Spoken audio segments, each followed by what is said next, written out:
guys खुलुमबाय कामिसर बर' चेनेलनि फिन खेबसे बयखौबो गोसो गोथारै बारगोनाय जाबाय दिनैनि टपिकआनो जाहैबाय सेल्फ हेल्प ग्रुपनि बेयो जाबाय मुख्यमंत्री महिला उद्यमिता अभियाननि जा सरकार 10,000 फैसा हरगोन बेनि सायाव मोनसे नन बिजनेस फार्मिंनि मोनसे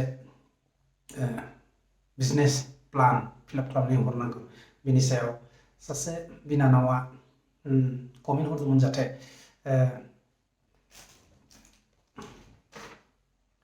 handloomनि सायाव as a non business farming firm fill up खालामनानै दिन्थिनो होदोंमोन सो बेखौनो दिन्थिनो नागिरदों सो रायजोफोरा नोंथांमोना जोबजासे नायबानो जाबाय आरो खावलाय जाथों जायफोरा गोदान फैदों आंनि चेनेलाव अननानै प्लिज नोंथांमोना आंनि चेनेलखौ साबस्क्राइब खालामना लादो आरो खनायाव बेल आइकन दं बेखौबो थुना लादो जाहाथे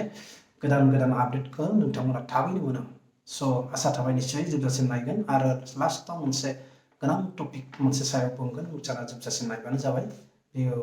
मोजां जागोन नोंसोरनो मेन एप्लिकेशन फर्मनि सोमोन्दै मोनसे खोथा बुंगोन सो नोंथांमोना नायबानो जाबाय सो लेट्स गो स्टार्ट फर्मा बेनो मुख्यमंत्री महिला उद्यमिता अभियान सो नन फ्रम बिजनेस प्लान सो बियो दिनै सावरायगोन आं देखायगोन नोंथांमोना जाहाथे हेन्डलुम मुगा हेन्डलुम फर एग्जाम्पल देखायगोन सो गिबियावनो बिदि थागोन नेम अफ द मेम्बार बेयाव नामखौ हो श्रीमती मिस ओरैनो फर एग्जाम्पल रमिला बर' होदों नोंसिना ओमफ्राय कन्टेक्ट डिटेल बे मबाइल नम्बर फर एग्जाम्पलनि थाखाय होदों ओमफ्राय SHG नेम एन्ड कड इयाव सेल्फ हेल्प ग्रुपनि आरो कड नम्बरखौ लिरना हो आरो लोगोसे VO/CLF VOनि नामखौ होबाबो जासिगोन स' डेम' लिरना होदों आरो इयाव जायखिजाया नोंसोर लिरना ला VO नामखौ लोगोसे डिस्ट्रिक्ट जोंना सनितपुर ब्लक बालिफ्रा इयाव होनदों current annual income as an date होनदों इयाव आं फर एग्जाम्पलै 30 रोजा होदों स' नोंथांमोना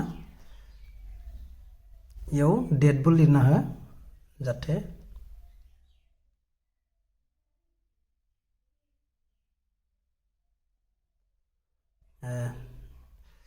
दिनै बेसेबां तारिख बेखौ लिरना होबानो जागोन जाहाथे हमना ला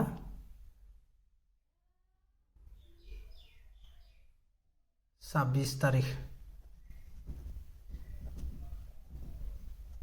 बिदि आरोना एसे आं बिदि लिरनाय बायदि जादों स' ओमफ्राय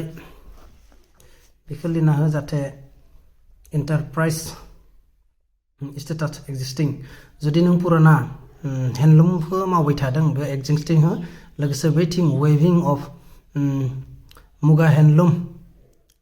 बिदि प्रडाक्ट लिरना होबाबो जासिगोन आरो जुदि नों गोदानबा बेयाव निउ लिर बेयाव जेबो लिरनाङा न' लिरना हो स' बे जाबाय टाइप अफ बिजनेस एक्टिभिटि दासिम मायाव एक्टिभिटि जानानै दं होनदों नों जायखिजाया एक्टिभिटि जाना दं नोंसोरा जुदि एक्जिस्टिंबाबोथ' डाइरेक्ट मुगा हेन्डलुम होनांगोन जों इयाव एक्जिस्टिं होनाय लोगो लोगो बेयाव नों अलरेडि थाखानाय जायो बिदि लिरना होनांगोन आरो सरि इयाव मोनसे खोथा बुंदों एक्जिस्टिं जायोबा 12 मासनि पुराना 1 बोसोरनि पुराना जानांगोन दै इयाव जाबाय जायखिजाया नों जेराव एक्टिभिटि दाथ' एक्जिस्टिं लिरनायखाय मुगा हेन्डलुम लिरना होबाय जाहाथे हेन्डलुम लिरना होबाय ओमफ्राय थार्डआव marketing sales plan in 1 or 2 word माने जायखिजाया मोननै भागाव रानना होदों जाहाथे नों थ' बिजनेसखौ मावगोन मा हिसाबाव एडभार्टाइज खालामगोन आरो प्रडाक्टखौ माबायदि फानगोन 1 नम्बर होदों हाउ टु इनफर्म द बिजनेस एक्टिभिटि टु कास्टमारखौ माबायदि एक्टिभिटि होगोन बिदि आं होदों एडभार्टाइजमेन्ट बेनार ओमफ्राय SHG माने सेल्फ हेल्प ग्रुप मिटिं आरोना आरो इयाव NRLM मा दं बेखौबो लिरजायो आरो 2 नम्बर वेर टु सेल द प्रडाक्ट नोंथाङा बहा बे प्रडाक्टखौ फानगोन होम लिरबाय मार्केट एरिया रिटेलार बिदि होम टु होम भिलेज टु भिलेज बिदि लिरजायो आरोना आरो लोगोसे financial business plan four 3 years होनदों स' 3 बोसोर लिरनाङा 1 बोसोर लिरबाबो जादों इनभेस्टमेन्ट एमाउन्ट इन आरेस्ट 1 year इयाव फिलआप खालामगोन जों अनार फान्डआव फर एग्जाम्पल 30,000 होबाय ओमफ्राय ग्रेन बेथ' सरकारा होनाय बेंक लन नर्मेलि 40,000 होदों आदार प्लिज आदाराव जेबो होबाबो जायो टटेल ए बा 80,000 नि इनभेस्टार ना बा बि एक्सपेन्सड इन आरेस्ट होनदों बेयाव दिन्थिगोन फिक्स केपिटेल नों माबा मोनसे बिजनेस खालामनो थाखाय गोबां फैसा बाहायनांगौ जायो हमना ला नों दखान भारा लानांगोन बाजाराव मार्केटिं खालामबा न'खौ लुनांगोन मेसिन बायनांगोन इदि 30,000 होबाय आरोना आरो ओमफ्राय वेभिं बायनांगोन नङा होमबा बेखौनि थाखाय केपिटेल 30,000 होबाय ओमफ्राय नेक्स्ट वर्किं केपिटेल र' मेटेरियल्स नोंथ' बिजनेसखौ सालायनो थाखाय र' मेटेरियेल लाबोनांगोन नङाबाथ' जानाय नङा इलेक्ट्रिक बिल जायो लेबार खरसा दं गारि भारा गोबां बेयाव 50,000 होबाय स' फैयै आदार एक्सपेन्सिभ बेयाव जेबो होआखै आरो आं टटेल बि तारमाने 80,000 टटेल जानांगोन बेजों मिलायना स' थार्डआव फैयो सि ग्रोथ प्रजेक्सन इनकाम आरेस्ट दा ग्रोथ माने नोंनि बिजनेसथ' मावदों नालाय ग्रोथआ माबायदि जादों स' बियो ट्रेडिंआव गोलैयो रेभिनिउ थ्र'ट्स ट्रेडिं बिजनेस माने रेभिनिउआ बहानिफ्राय फैदों जायखिजाया नोंनि केटेगरिया जाबाय ट्रेडिं नालाय बे ट्रेडिं 1,10,000 होबाय स' फैयै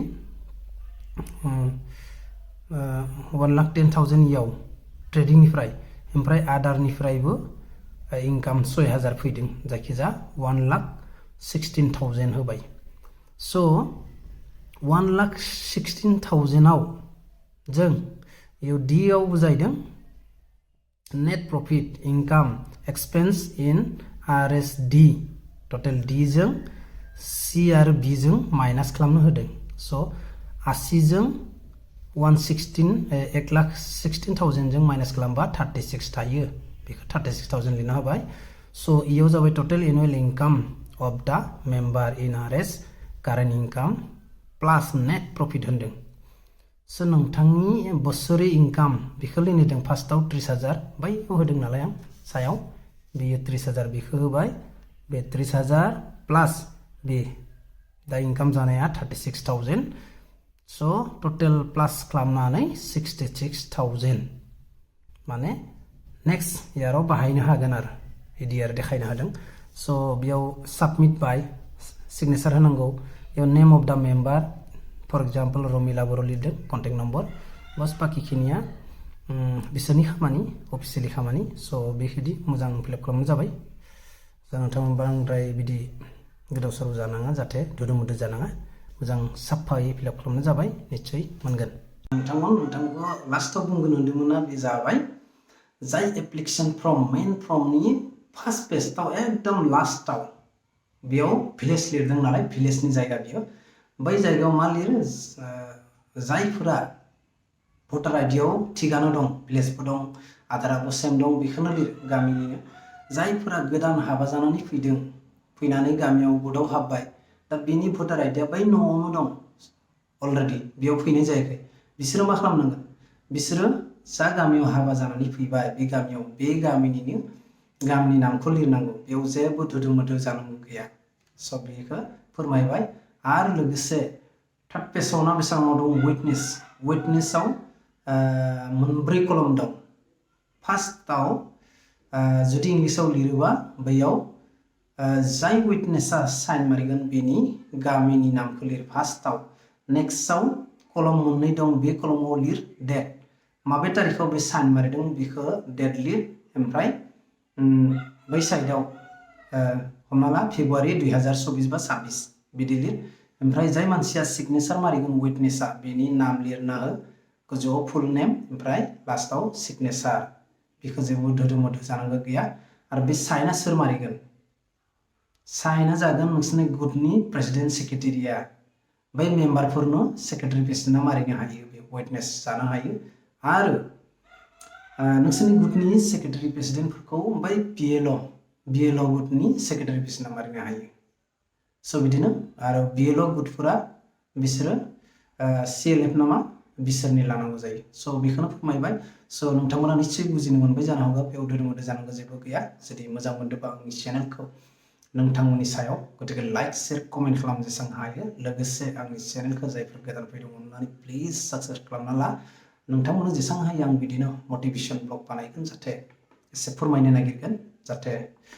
बे फोरमायनायावबो माबा मोनसे गोरोन्थि जादोंब्ला निस्सय गावनि माहारिनि इउटिउबार होननानै गोरोन्थिखौ निमाहा होबानो जाबाय। स' बाय बाय, सि इउ नेक्स्ट ब्लग।